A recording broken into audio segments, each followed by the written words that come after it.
सावन का महीना शुरू होते ही शहर के बड़े से फ्लैट में रहने वाली दोनों देवरानियों रिया और नेहा का मूड खराब हो गया था। बाकी पड़ोसन हरी चूड़ियां, सावन के झूले और रिमझिम फुहार का आनंद ले रही थी। फ्लैट नंबर 305 में रहने वाली दोनों देवरानियां जल भूनकर आधी हुई जा रही थी। अब इनके जलने का कारण समझने के लिए तो आपको ये कहानी पूरी देखनी होगी। चलिए। लो जी, आ गया जेठानी जी का फोन। सावन में पानी ना बरसे ये तो हो सकता है, लेकिन हमारे जेठ जेठानी शहर ना आए ये नहीं हो सकता। ठीक है, इधर सावन लगा और उधर जेठानी जी की शहर आने की तैयारी शुरू। हर साल यही होता है, बहाना तैयार रहता है। गांव में बरसात बहुत मुश्किल से कटती है, ये परेशानी है, वो दिक्कत है। अरे कोई दिक्कत विक्कत नहीं है, बस मुफ्त का मलीदा उड़ाना है और क्या। बिल्कुल सही। यहाँ आकर एसी में रहो, आराम से खाना खाओ और हम लोग सेवा करें, यही तो चाहिए उन्हें। जी भर के बड़बड़ाने के बाद नेहा ने जेठानी का फोन उठाया और फोन स्पीकर पर रख दिया। नमस्ते नेहा, कैसी हो? ठीक हूँ भाभी, आप कहिए। यहाँ गांव में ना बारिश बहुत तेज हो रही है, सोचा 2-3 दिन मैं जेठ जी को लेकर शहर आ जाऊं, वहां रह लेंगे जब तक मौसम थोड़ा ठीक हो जाए। अच्छा भाभी, मैं बात करके बताती हूँ। फोन काटने के बाद, हर साल ना यही कहानी होती है, बारिश में न शहर याद आ जाता है, फिर सारी जिम्मेदारी हमारी, खाना हमारा, बिजली का बिल हमारा, ऊपर से पूरा घर इनके हिसाब से चलाओ और नखरे उठाओ सो अलग। सच कहूँ तो मुझे उनका यहाँ ना फूटी आंख नहीं स्वाता। सही बात बोल रही हैं। मुझे भी लगता है इन्हें गांव से ज्यादा हमारा फ्लैट पसंद है। इन फ्लैटों का हजारों रुपए महीने का किराया हम भरे और वो यहाँ आकर मुफ्त में मौज ले। मुफ्तखोर और क्या। दोनों खिलखिलाकर हंस पड़ी। तभी दोनों के पति ऑफिस से लौट आए। क्या बात है, बड़ी हंसी आ रही है। आपकी भाभी का फोन था। राहुल मुस्कुरा दिया। अच्छा, फिर आ रही है क्या? कुछ बताया उन्होंने? सब ठीक है वहाँ? हाँ, वही बरसात वाला बहाना। वही ना, गांव में रहना मुश्किल है, इसलिए शहर आना पड़ता है। आप लोग कुछ बोलते क्यों नहीं? इतने साल हो गए, कब तक ऐसे मुंह पर ताला लगाकर रहोगे? खुलकर बोलना सीखो ना। अरे गांव में सच में दिक्कत होती है, बस इसीलिए भैया भाभी यहाँ आ जाते हैं। इसमें बोलने जैसा क्या है? कैसी दिक्कत? चारों तरफ हरियाली, ठंडी हवा, ताजा दूध, ताजी सब्जियां, इससे अच्छी जिंदगी क्या होगी? हम तो तरसते हैं ऐसी लाइफ के लिए। आज के समय में किसको मिल रहा है ये सब शहरों में? लेकिन हाँ भाई, जिसे मिल रहा है उसे कदर कहाँ। दोनों भाई एक दूसरे का चेहरा देखने लगे। अच्छा, इतना ही अच्छा है गांव तो इस बार तुम लोग गांव घुमाओ। तुम्हें भी तो गांव की शुद्ध हवा, पानी में रहने का मौका मिलना चाहिए, क्यों? दोनों देवरानियों की आंखें चमक उठी।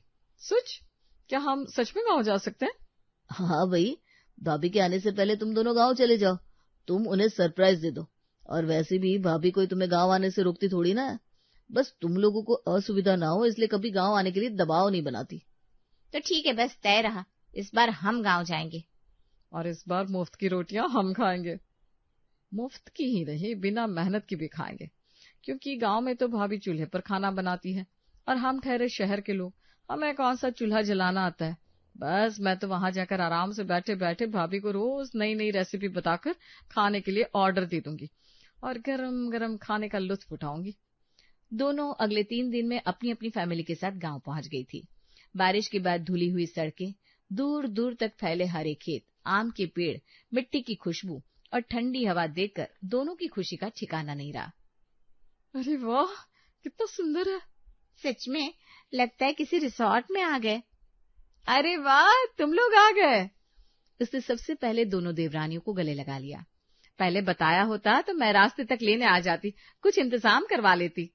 बस सरप्राइज देना था ना भाभी, इसलिए ऐसे ही आ गए। बहुत अच्छा किया। चलो अंदर आओ, कितना अच्छा लग रहा है। मैं अभी गर्मा गर्म पकौड़े बनाती हूँ, पूरा परिवार साथ में खाएगा, बड़ा मजा आएगा। थोड़ी देर में पूरा आंगन हंसी से भर गया। भाभी यहाँ तो मजे ही मजे हैं, सुहाना मौसम और आपके हाथ की चाय। अच्छा लग रहा है ना? बहुत मजा आ रहा है। खाना खाने के बाद दोनों देवरानियां खेत देखने निकल गई। हरी भरी फसल के बीच फोटो, पेड़ के नीचे वीडियो, बारिश में भीगते हुए रील। दोनों देवरानियों को जैसे एक साथ ढेर सारा कंटेंट मिल गया था। बड़ी बहू ने तो पूरे मन से सबका स्वागत किया था, लेकिन दोनों देवरानियां अभी भी यही सोच रही थी कि जिठानी दिखावा कर रही है। इधर बारिश हो रही थी, हल्की बारिश, ठंडी हवा दोनों देवरानियों का मन मोह रही थी। इतने में जोरदार बिजली चमकी और एक जोरदार आवाज भी आई, धड़ाम। शायद कहीं पास में पेड़ गिरने की आवाज थी। उसके अगले ही सेकंड पूरा गांव अंधेरे में डूब गया। अरे, लाइट चली गई। इन्वर्टर ऑन हो जाएगा ना चिल। यहाँ इन्वर्टर तो है, लेकिन कितनी देर चलेगा ये नहीं पता, इसलिए अभी बिजली बचाओ। पता नहीं बिजली कब आए, अभी टॉर्च से ही काम चलाते हैं। अरे भाभी, क्यों इतना टेंशन ले रही हो? अभी आधे घंटे में आ जाएगी। ऐसा थोड़ी ना है कि अब गई तो कल आए। बड़ी बहू हल्का सा मुस्कुराई। ये शहर नहीं है, जैसे धमाके के साथ बिजली कटी है ना, मुझे तो लग रहा है ठीक होने में 24 घंटे तो लग ही जाएंगे। जेठानी की बात सुनकर दोनों देवरानी जेठानियां एक दूसरे का चेहरा देखने लगी। उन्हें पहली बार लगा कि शायद गांव की बरसात सिर्फ बारिश और हरियाली का नाम नहीं है। उसी समय बाहर से किसी ने आवाज लगाई, भाभी, बड़े वाले मोड़ पर पेड़ गिर गया है। 11,000 वाली लाइन टूटकर नीचे पड़ी है, कोई बाहर मत निकलना। सुनो ना, बिमलेश बता कर गया हाई टेंशन लाइन के पास पेड़ गिर गया है। अब पता नहीं आज आएगी या नहीं, तुम लोग थोड़ा बिजली की बचत रखना। लेकिन शहर के खुलकर जीने वाले परिवार ने लाख बचत करने पर भी कुछ ही घंटों में इन्वर्टर की पूरी बैटरी खर्च कर दी। बारिश रुकने का नाम नहीं ले रही थी और ऐसे बिगड़े मौसम में तार की मरम्मत करना संभव ही नहीं था। बिना बिजली के लगभग 8 घंटे बीत गए थे और अब सबके मोबाइल भी जवाब देने लगे थे। नेहा ने मोबाइल निकाला। सिर्फ 10% बैटरी बची है। मेरा तो 5 पर आ गया। चार्जर लगाओ ना, थोड़ी बैटरी होगी इन्वर्टर में तो फोन चार्ज हो जाएगा। बिजली नहीं है तो चार्जर क्या करेगा? इसीलिए तो मैं समझा रही थी ना कि बिजली संभाल कर इस्तेमाल करो, वरना बाद में ऐसे ही परेशान होना पड़ता है। दोनों चुप हो गई। अरे भाभी, मेरी ऑफिस की ऑनलाइन मीटिंग थी, अभी क्या बोलूं। यहाँ ना लैपटॉप चल रहा है ना मोबाइल, सारा काम ठप हो गया। अच्छा रुको, मैं पावर बैंक लेकर आता हूँ, तुम परेशान मत हो। राहुल घर से निकला जरूर, लेकिन थोड़ी देर में कीचड़ से लथपथ वो वापस घर आया। अरे ये क्या, अब तो बाजार गए थे ना? बाहर तो गया था, लेकिन यहाँ के कच्चे रास्ते कीचड़ में बदल चुके हैं। एक कदम रखती मेरा पैर धंस गया और मैं नीचे गिर पड़ा। पावर बैंक छोड़ो, यहाँ तो लगता है मोच अलग आ गई है। उधर दूसरी देवरानी भी दौड़ते हुए बाहर आई। हाय राम, ये क्या मुसीबत है, मतलब बाहर भी नहीं निकल सकते। मुझे तो बहुत बोरियत हो रही है। शाम को टीवी देखने की आदत है ना तुम लोगों को, इसीलिए अब तुम्हें बिना बिजली के यहाँ बोरियत महसूस हो रही है। अच्छा चलो ठीक है, आज सब मिलकर ना कहानी सुनते हैं। जेठानी अपने पुराने दिन के किस्से सुनाने लगी। जेठानी की देखा देखी बाकी सब भी एक एक करके पुराने किस्से एक दूसरे को बताने लगे। किसी तरह रात कट गई। सुबह आंख खुली तो बारिश पहले से भी तेज थी। नेहा ने खिड़की खोली। सामने का कच्चा रास्ता पूरी तरह कीचड़ में बदल चुका था। हे भगवान, यहाँ तो चलना भी मुश्किल है। इस दलदल भरे रास्ते पर कोई बाहर भी कैसे निकलेगा? इसीलिए तो मैं किसी को बारिश में बाहर निकलने ही नहीं देती। इतने में जेठ जी बाहर जाने लगे। अरे कहाँ जा रहे हो? खेत पर। रात की बारिश में पानी भर गया होगा, अगर अभी नहीं गया तो पूरी फसल खराब हो जाएगी। वो सिर पर गमछा रखकर निकल गया। देवरानियां खिड़की से जेठ को ऐसे मौसम में भी खेत जाते हुए देखती रह गई। थोड़ी देर बाद बड़ी बहू रसोई में पहुंची। उसने गैस जलाई, लेकिन गैस खत्म हो चुकी थी। अरे, इससे भी अभी खत्म होना था। अब इस समय तो गैस मिलने से रही। वो बिना घबराए आंगन के कोने में बने चूल्हे के पास पहुंची। गीली लकड़ियों में से सूखी लकड़ियां निकाली, फूंक मार मार कर आग जलाई। धुएं से उसकी आंखें लाल हो रही थी, जिसे देखकर रिया दौड़ कर वहां आती है। भाभी रहने दीजिए ना, बाहर से खाना मंगा लेते, अब क्यों परेशान हो रहे हैं? बड़ी बहू ने उसकी तरफ देखा। बाहर जाने का माहौल नहीं है रिया, और कोई डिलीवरी वाला यहाँ आता नहीं है, इसलिए बाहर के खाने का तो ऑप्शन ही नहीं है। रिया का चेहरा उतर गया। थोड़ी देर बाद बड़ी बहू गरम गरम बाजरे की रोटी और आलू की सब्जी लेकर आई। सबने पेट भर के खाना खाया। भाभी, इतनी मुश्किल में भी आपने सब बना दिया। हमें तो चूल्हे पर खाना बनाना आता ही नहीं, वरना हम जरूर मदद करते थे। अरे आदत है मुझे, कोई बात नहीं, तुम अपना मन छोटा मत करो, आराम से रहो। खाना खत्म हुआ ही था कि छत से टप टप टप पानी गिरने की आवाज आने लगी। रिया ने ऊपर देखा। ये कैसी आवाज है? छत टपक रही है। पिछले साल बनवाने की सोची थी, लेकिन पहले खेत का खर्च निकल आया, इसलिए नहीं बनवा पाया। रिया ने पहली बार गौर से पूरे घर को देखा। वाकई घर काफी पुराना हो चुका था और उसे मरम्मत की सख्त जरूरत थी। तभी बाहर से तेज आवाज आई, कोई है? जल्दी आओ। सब लोग बाहर भागे। एक भैंस कीचड़ में फंस गई थी। 4-5 लोग मिलकर उसे निकालने की कोशिश कर रहे थे। राहुल भी पहुंच गया। लगभग 20 मिनट की मशक्कत के बाद भैंस बाहर निकली। सबके कपड़े कीचड़ से भर चुके थे। हे भगवान, बेचारी कीचड़ से बाहर तो निकली, मुझे तो उसे देखकर ही घबराहट हो रही थी। भैया भाभी, सांप, जल्दी आओ। सब लोग दौड़कर आंगन में पहुंचे। बरामदे के कोने में एक लंबा सांप कुंडली मारकर बैठा था। नेहा के हाथ पैर कांपने लगे। कोई कुछ करो, मुझे बहुत डर लग रहा है। बड़ी बहू ने तुरंत सबको अंदर किया। राहुल ने पड़ोसी को बुलाया। कुछ देर बाद सांप को सुरक्षित पकड़कर खेतों की तरफ छोड़ दिया गया, लेकिन रिया अभी भी सहमी हुई थी। ये अक्सर निकलते हैं, मेरा मतलब है अचानक से कहाँ से आ गया? पहले भी निकल चुके हैं क्या? अरे, बरसात में बिलों में पानी भर जाता है, इसलिए वो घरों की तरफ आ जाते हैं। गांव में तो ये आम बात है। बारिश के दिनों में तो दिन में कई कई सांप निकल आते हैं, तुम लोग घबराओ मत। इतना कहकर जेठानी चुपचाप वहां से जाकर आंगन में भीगे कपड़े उलटने लगी। रिया ने पहली बार बिना किसी ईर्ष्या के बड़ी बहू की तरफ देखा। वो बिना शिकायत के सारा काम कर रही थी। सबके लिए खाना बनाया, कपड़े धोए, फिर गाय को चारा डाला, सबकी सुविधा के लिए पूरे घर में लालटेन जलाई और उसके बाद बिना आराम किए जाकर चूल्हे पर चाय चढ़ा दी। उसके चेहरे पर थकान थी, लेकिन आंखों में ढेर सारा प्यार उमड़ रहा था और होठों पर कहीं कोई शिकायत नहीं थी। रिया को भीतर से अजीब सी शर्मिंदगी महसूस हुई। लगता है हम सच में गलत थे। हमने भाभी के बारे में कैसी कैसी बातें की, लेकिन यहाँ आकर मेरा तो नजरिया ही बदल गया। उसे पहली बार एहसास हो रहा था कि जिस बरसात को वो गांव का सबसे खूबसूरत मौसम समझती थी, वही यहाँ रहने वालों की सबसे बड़ी परीक्षा बन जाती थी। दूसरा दिन भी बीत गया। सुबह उठते ही नेहा ने आदतन स्विच दबाया। पंखा वैसे ही शांत खड़ा था। उसने उम्मीद से मोबाइल ऑन किया। बैटरी खत्म हो चुकी थी। भाभी, लाइट आई? नहीं, रात को लाइनमैन आए थे, बोले हाई टेंशन लाइन पर 2 जगह पेड़ गिरा है, पहले रास्ता साफ होगा फिर तार जुड़ेंगे, थोड़ा समय लगेगा, हमें हिम्मत दिखानी होगी। नेहा ने पहली बार बिना बहस किए सिर हिला दिया। इतने में आंगन में फिर बारिश शुरू हो गई। चूल्हे पर बनते खाने को छोड़कर बड़ी बहू सूखे कपड़ों को समेटने के लिए दौड़ पड़ी, लेकिन इस बार नेहा बीच में आ गई। भाभी, आप अपना काम करिए ना, कपड़े मैं उतार दूंगी। नेहा की बात सुनकर जेठानी जाकर धूप में सूखने के लिए रखे हुए अनाज को खिसकाकर अंदर छांव में करने लगी। भाभी, अब सुबह से बैठी ही नहीं। दिन भर में कितनी बार चाय बनती है, लेकिन एक भी बार मैंने आपको सुकून से कप लेकर चाय पीते नहीं देखा। आपका जी नहीं चाहता कि आप भी सुकून से बैठो, चाय पियो, थोड़ी देर आराम करो, या मोबाइल ही चला लो? बरसात का हाल देख रही हो, सब चीज संभालनी पड़ती है, वरना कितना नुकसान हो जाएगा। अब गेहूं में धूप दिखाना भी जरूरी था, इसलिए जैसे ही थोड़ी सी भी धूप निकलती है तुरंत अनाज को बाहर रख देती हूँ। लेकिन ये मौसम कब दगा दे जाए कुछ पता नहीं, इसलिए हर दम दौड़ते रहना पड़ता है। भाभी, टंकी में पानी खत्म हो गया। अरे हाँ, अब टंकी का पानी भी कितना ही दिन चलेगा, 2 दिन से बिजली नहीं आई है। तुम लोग ठहरो, मैं पास के हैंडपंप से थोड़ा पानी भर के ला देती हूँ। बड़ी बहू 2 खाली बाल्टियां उठाकर हैंडपंप की तरफ चल दी। नेहा दौड़कर उसके पीछे गई। भाभी, रहने दीजिए, मैं भर देती हूँ। हम लोगों ने आपको यहाँ आकर सच में बहुत परेशान कर दिया। हमारी वजह से आपको 2 गुना काम करना पड़ रहा है। नेहा ने हैंडपंप चलाने की कोशिश की। कुछ ही मिनटों में उसकी सांस फूल गई। बड़ी बहू मुस्कुराई। शहर में नल घुमाने की आदत है ना, तुमसे ये हैंडपंप नहीं चलेगा। जाओ, जाकर आराम करो, मैं कर लूंगी। नेहा बिना कुछ बोले बाल्टी उठाकर घर ले आई। दोपहर तक बारिश थोड़ी हल्की होने लगी थी। अचानक आंगन में जोर की आवाज आई। सब बाहर भागे। आम के पेड़ की एक मोटी डाल टूट कर गिर गई थी। अगर कोई वहां खड़ा होता तो सीधा उसके ऊपर गिरती। रिया घबरा गई। यहाँ तो हर घंटे नई मुसीबत आ जाती है। ये बरसात काटना कितना मुश्किल है यहाँ। शाम को जेठ जी भीगते हुए घर लौटे। उनके कपड़ों पर मिट्टी लगी थी। क्या हुआ भैया, आपको बहुत समय लग गया?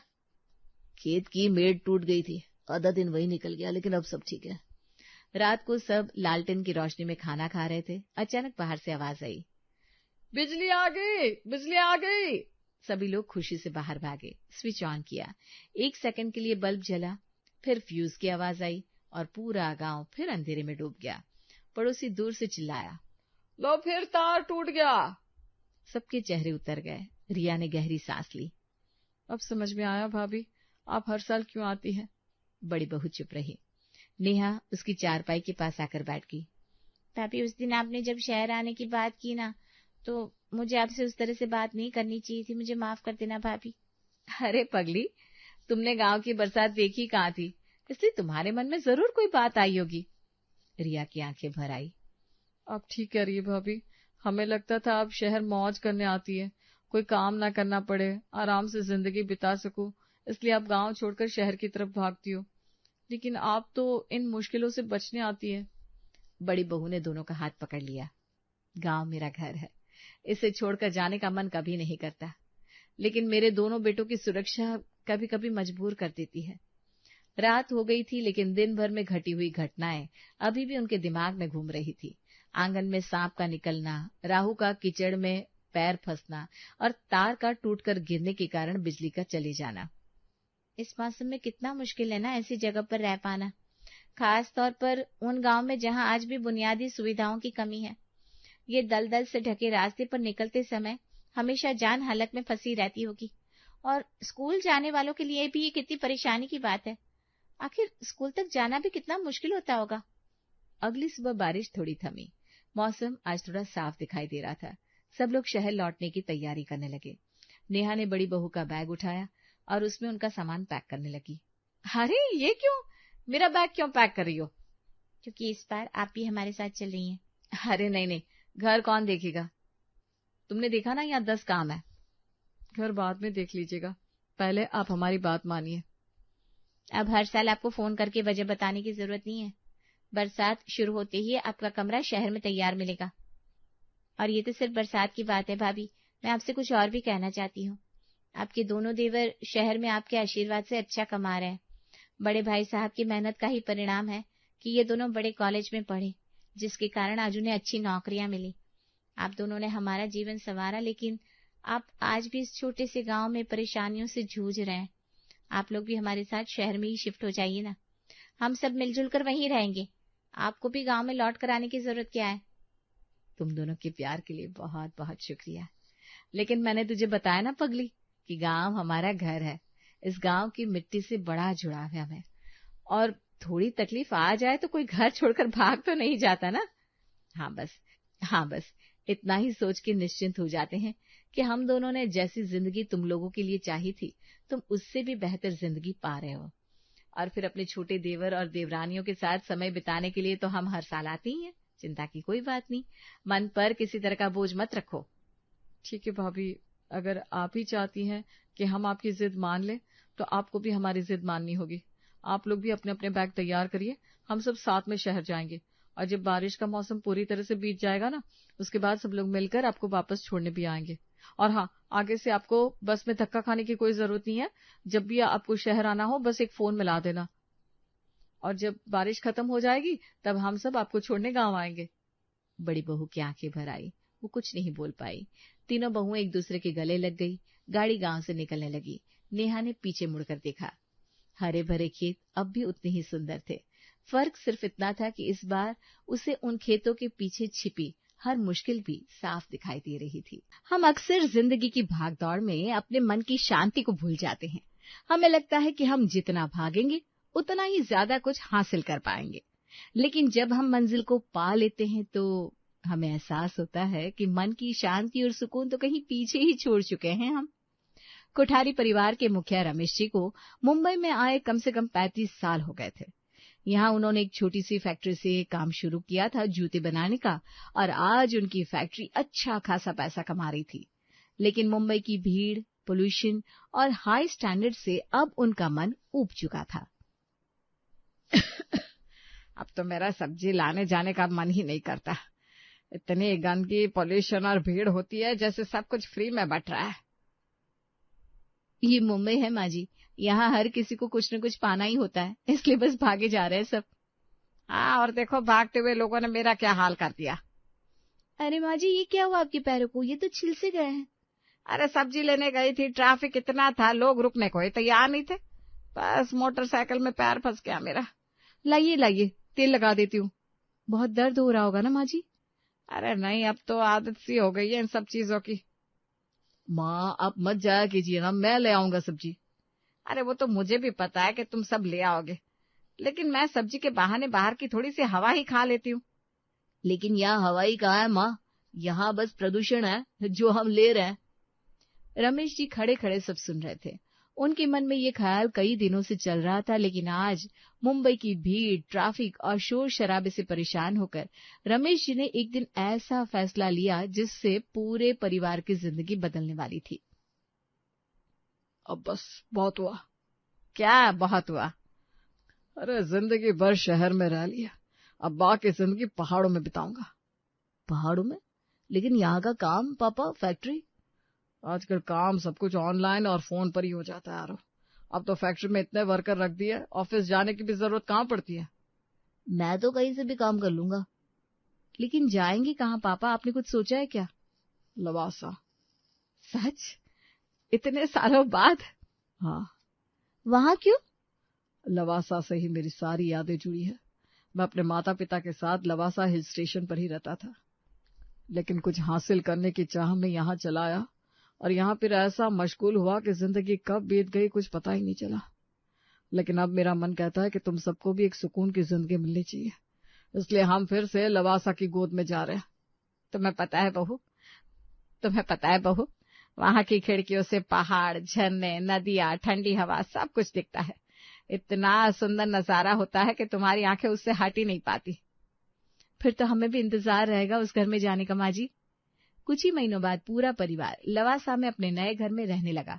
घर बहुत बड़ा था, लेकिन उसके पीछे जो था वो करोड़ों रुपए देकर भी नहीं खरीदा जा सकता था। घर के पीछे ऊंची पहाड़ियां थी, घने पेड़ थे और एक पतली सी चट्टान जहां से बारिश के दिनों में पानी बहना शुरू होता था। गर्मियों में तो वो बस एक साधारण चट्टान लगती थी, लेकिन बारिश आती ही वही चट्टान एक खूबसूरत झरने में बदल जाती थी। पहली बारिश की सुबह रमेश जी ने पर्दा हटाया। सामने दूध जैसा सफेद पानी पहाड़ से गिर रहा था। हल्का कोहरा, चारों तरफ हरियाली, पक्षियों की आवाज और झरने की कलकल। सुषमा जी, ये देखिए जरा। सुषमा भागती हुई आई। अरे वाह, ये तो फिल्म जैसा लग रहा है। कोई हिलेगा नहीं, मैं वीडियो और फोटो निकाल रहा हूँ सबका। हम धरती पर है ऐसा लग ही नहीं रहा। ऐसा लगता है मानो स्वर्ग खुद धरती पर उतर आया हो। मेरा तो मन कर रहा है कि मैं बस इसे देखती रहूं। प्लीज मेरी अच्छी सी फोटो निकाल दो, मैं सब सहेलियों को जलाऊंगी। ठीक है। पूरा परिवार हंस पड़ा, लेकिन उस दिन किसी का मन घर के अंदर नहीं लगा। सभी बरामदे में कभी बैठते, कभी झरने के पास जाते, कभी चाय पीते, कभी सिर्फ बारिश देखते, और ठंडी ठंडी हवा सबके मन को इस तरह से ठंडा कर रही थी जैसे सालों की तपिश मिल सी गई हो। एक बात कहूं? हाँ, लगता है भगवान ने हमारे घर के पीछे अपना गार्डन बना दिया है और झरना बोनस में दे दिया। अरे उन फोटो और वीडियो का क्या हुआ जो आज सुबह निकाले थे उसने? अरे पापा जी, विवान ना उसे पता नहीं क्या एडिटिंग में लगे पड़े हैं। आज सारा दिन उन्होंने पता है कितने फोटोज और वीडियोस निकाले हैं। चलो ठीक है, अगर अच्छे से वीडियोस बन गए तो फैमिली वालों तक भी पहुंच जाएंगे, वो भी खुश हो जाएंगे देखकर। शाम को विवान ने पूरे दिन की वीडियो एडिट की। झरना, बारिश, कोहरा, गरम चाय, हंसता हुआ परिवार और आखिर में अक्षरा की आवाज। कुछ लोग बारिश देखने बाहर जाते हैं, हमारे यहाँ तो बारिश घर के पीछे रहने आती है। वीडियो सोशल मीडिया पर डाल दी गई। रात तक हजारों लोगों ने देख ली। सुबह तक लाखों व्यूज आ चुके थे इस पर, जिसे देखकर पूरा परिवार खुशी से झूम उठा। अरे क्या हुआ? वीडियो वायरल हो गई। कितने व्यूज? 3 लाख। अभी? हाँ। वाह, कल ही तो डलाई थी ये वीडियो, इतने में इतने वायरल भी हो गए। अरे लोग प्रकृति पसंद करते हैं सुषमा जी, जो उन्हें आजकल की भाग दौड़ की जिंदगी में मिल नहीं पाती। लेकिन कोठारी परिवार को क्या पता था कि उनकी वीडियो सिर्फ अनजान लोगों ने नहीं देखी थी, रिश्तेदारों ने भी देख ली थी। अगली सुबह फोन बजा और जिनसे सालों से बात नहीं हुई थी उनके भी फोन आने लगे। हेलो। अरे दीदी, क्या जगह है, आप लोग तो स्वर्ग में पहुंच गए सच में। कौन बोल रहा है? मैंने पहचाना नहीं। अरे मैं आपकी मेरी बहन सरोज। अरे सरोज, कितने सालों के बाद हमारी बात हो रही है। हाँ, आपकी वीडियो देखी, बहुत अच्छी लगी। हम लोग सोच रहे थे कि क्या? बोलो ना, रुक क्यों गई कहते कहते? 2 दिन के लिए आ जाए। अरे इसमें क्या इतना सोच रही हो, आ जाओ, तुम्हारा अपना ही घर है। 2 दिन बाद सरोजी अपने पति के साथ पहुंच गई। पहले दिन सबने मिलकर चाय पी, बारिश देखी, झरने के सामने फोटो खिंचवाई, रात को गर्मा गर्म खाना खाया। बारिश के साथ अक्षरा और नायरा ने काफी सारे अलग अलग तरह के पकौड़े और मोमोज भी बनाए थे, जिसे खाकर सबका मन खुश हो गया था। कैसा लगा तुम्हें यहाँ आकर? स्वर्ग है ये तो सच में दीदी, आपने तो लॉटरी जीत ली है। अरे ऐसा कुछ भी नहीं है, तुम्हें यहाँ मजा आया, हमें भी खुशी हुई जानकर। अगले दिन सुबह बारिश शुरू हुई। सरोज जी भागती हुई बाहर गई। बारिश और धूप के बीच पहाड़ों से आते झरने में इंद्रधनुष दिखाई दे रहा था, जिसे देखकर किसी भी इंसान का मन उससे हट ही नहीं पाता। अरे जल्दी आओ, इंद्रधनुष निकला है। वाह, अरे रुको, मैं अभी फोटो खींचता हूँ, और वीडियो भी हमारा फैमिली ग्रुप में है ना, उसमें भेजेंगे। हाँ, एक दो नहीं, काफी सारे खींचना, ठीक है, हर एंगल से। उसी शाम सरोज जी ने परिवार के व्हाट्सएप ग्रुप में 20 फोटो भेज दी। कैप्शन लिखा, अगर धरती पर कहीं स्वर्ग है तो हमारी बहन के घर के पीछे है। उसके नीचे लोकेशन भी भेज दी। लेकिन अभी तक किसी को ख्याल नहीं था कि इसका नतीजा कितना बवाल होने वाला है। सरोज और उसके पति तो चले गए, लेकिन 2 दिन बाद टिंग डोंग डोरबेल बजी। अक्षरा ने दरवाजा खोला। सामने एक अंकल आंटी खड़े थे। जी। पहचानो बहू, हम कौन है? जी माफ कीजिएगा, मैंने आपको पहचाना नहीं। हम सरोज दीदी के देवर के साड़ू हैं। अक्षरा और नायरा एक दूसरे का चेहरा देखने लगी।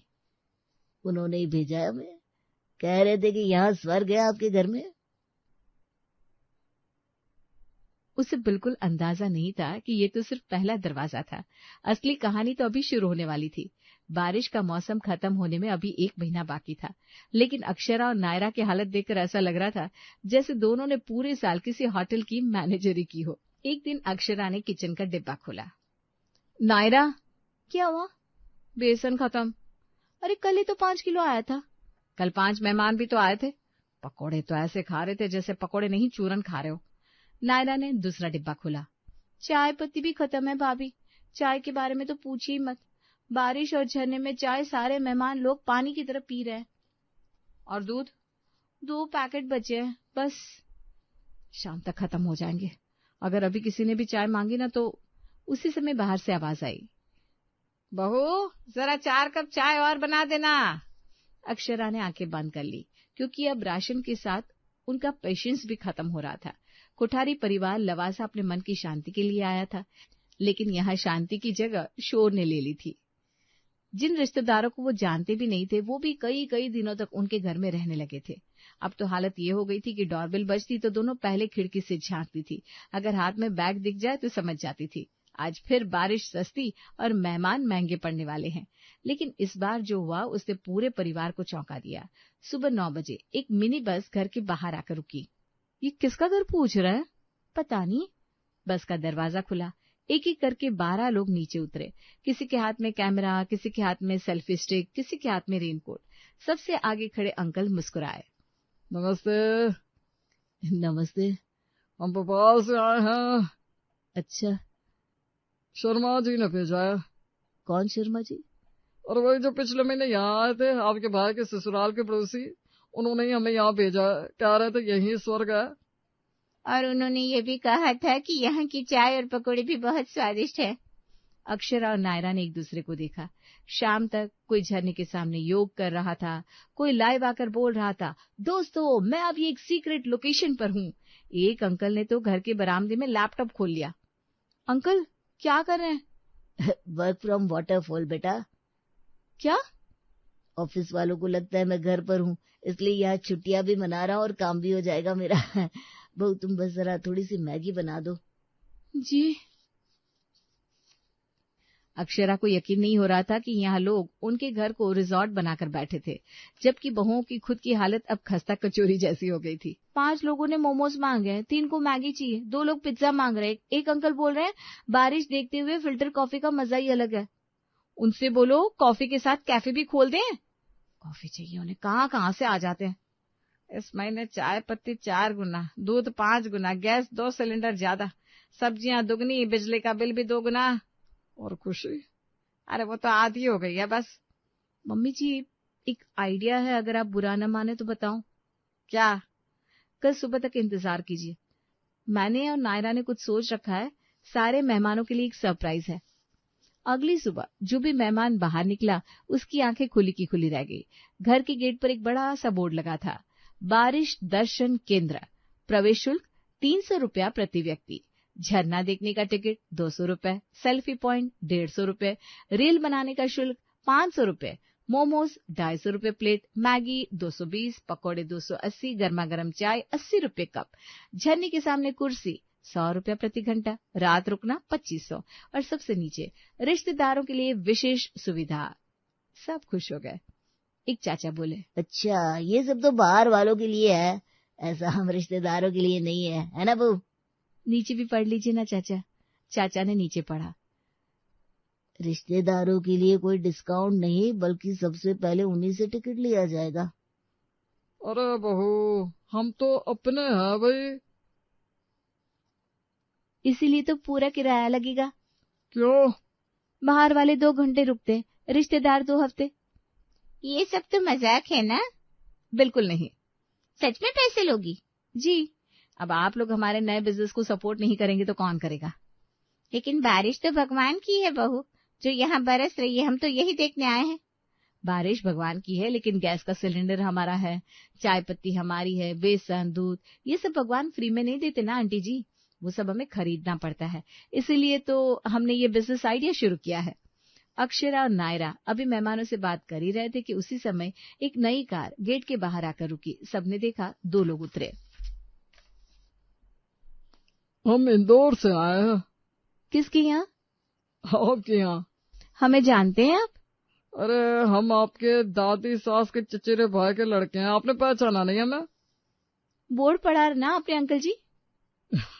हम तो कहीं और जा रहे थे बेटा, लगता है गलती से यहाँ आ गए। चलो चलो घर चलो।